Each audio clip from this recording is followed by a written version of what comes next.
In golf and in life and in mental health, we need a long game and we need a short game.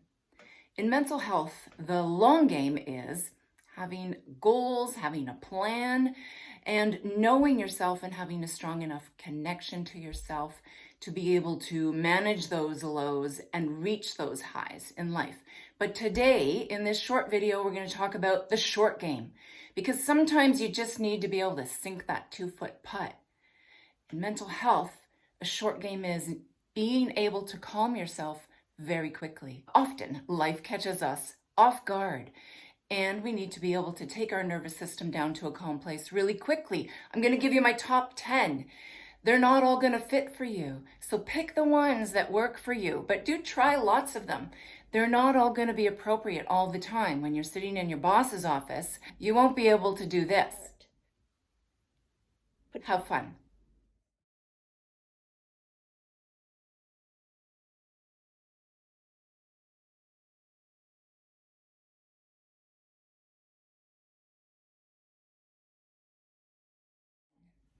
Number 10, adjust your posture. You may have a forward-leaning head. Many of us do these days. One important thing posture affects is your vagal nerve. We want good vagal tone. Go home and research that. You'll be reading for days. Pull your shoulder blades together and your head back and let your spine breathe. Number 9, music. Music affects our mood. Music can also change our mood. Liven your mood by putting on some fast music. Mellow your mood by putting on some cool jazz. Find the music that fits the mood you want, and your feelings can follow. Number 8, close your eyes or change your visual point of focus. When you close your eyes, you raise your interoception, your connection to your inner self.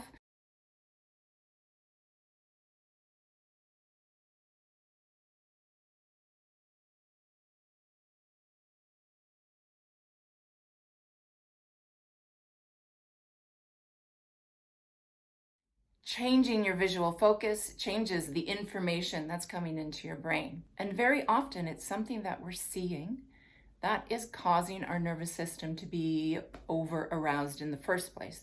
So changing what you look at can change the way you feel. You can also use your other senses as well. There's something called 5, 4, 3, 2, 1, which is naming out loud 5 things that you see, then naming out loud 5 things that you hear, naming out loud 5 things that you feel in your body. And then you go to 4. Name out loud 4 things that you see, hear, feel. Name out loud 3 things that you see, hear, feel. You see the way I'm going. By the time you're done, you are more grounded in the present. Number 7 is palming. Our hands have a naturally built-in suction cup. So you take your left hand, you place it over your left eye, and you're trying to suction out the light. Then you take your right hand and you put it over your right eye, and again, you're trying to move your fingers around so that there's no light coming in. I have my elbows rested on the back of a chair, and I'm just gonna focus on my breath for 2 minutes. I won't put you through that. Our eyes are taking in millions of pieces of information every second. They're all going straight to the hippocampus looking for a memory of something negative to connect that to. Is there danger? Is there danger? Changing what your eyes see or completely resting your eyes, completely putting your eyes in darkness. 2 minutes of complete darkness for your eyes and focusing on your breath feels like a 20-minute meditation. Number 6, get yourself something to drink, not alcohol. Get yourself something yummy to eat, not sugar all the time. When you treat yourself with something that tastes good to you, that doesn't also have another side effect that's negative, you're sending your soul the message you deserve good things, and it changes your mood. This also works with children who are getting overexcited or who are upset. It turns a switch in their brains when you go to caretaker and say, let's get you some food. Let's get you something to drink. It shifts something in our brain. Number 6, hang out with a person or an animal that you love. Number 5, hang out with an animal or a person that you love. Animals calm our nervous systems. Friends calm our nervous systems. Number 4, get outside. In the summer, even better. Go barefoot on the grass. Take your shoes off. Feel your feet against even the floor, the carpet. Ground yourself. Number 3, check your mindset. Our feelings often follow what we're thinking. Am I thinking about something that's simply not happening? Am I imagining a future scenario or dwelling on a past scenario that's over? Am I thinking a thought that is not true? Is spirit telling me a lie? What am I thinking? Is it true? Do I want to be thinking that? Change your thought, change your mood. Number 2 is kind of a big category. Really what I'm talking about here is using your body to change your mood. Our mood can follow a change in our body. If you relax a part of your body, then your mood can feel more calm.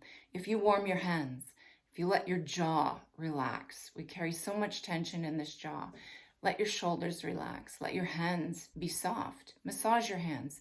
Give yourself a hug. Research actually says that when you hug yourself, the same thing happens in your brain as when someone else is hugging you. Maybe not quite as powerful, but give it a try. Use reflexology ideas to find points on your hands and your feet that can calm you quickly. Put your head below your heart. Force yourself to smile. I know it sounds weird, but science says that the expression that is on your face can guide your emotions in that moment.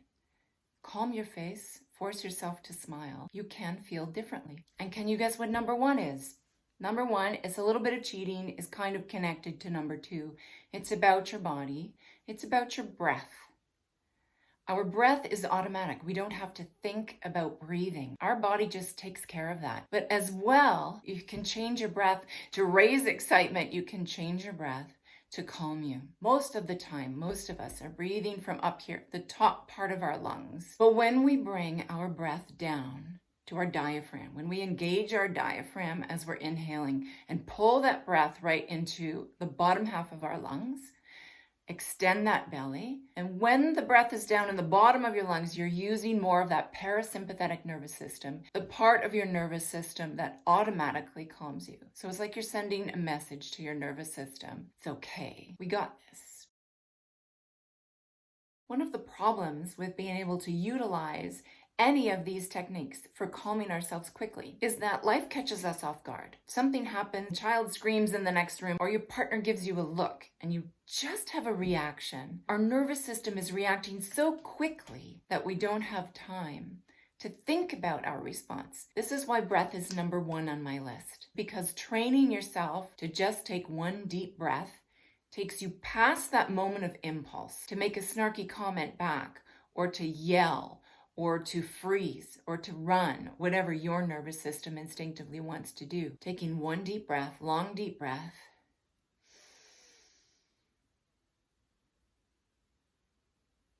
And really letting that out breath be super slow. And that moment of impulse is over.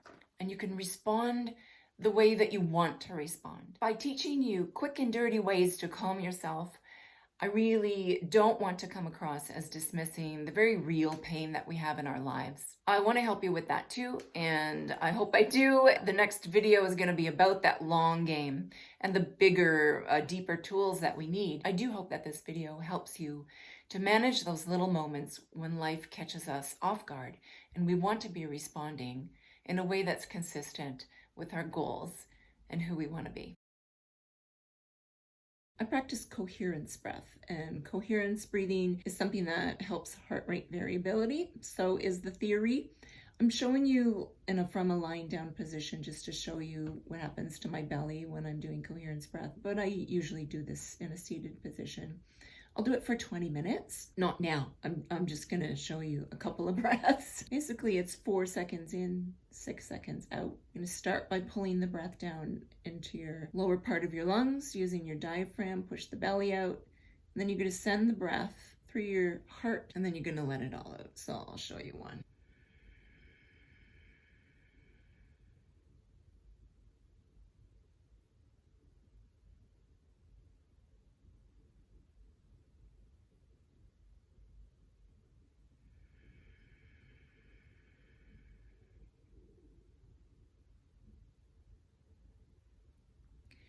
I wish you happy learning.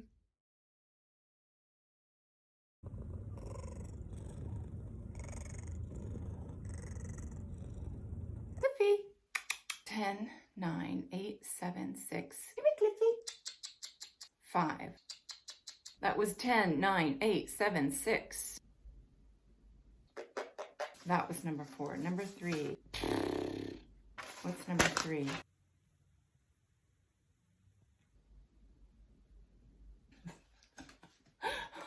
Sorry, Cliffy. Okay, what's number 4?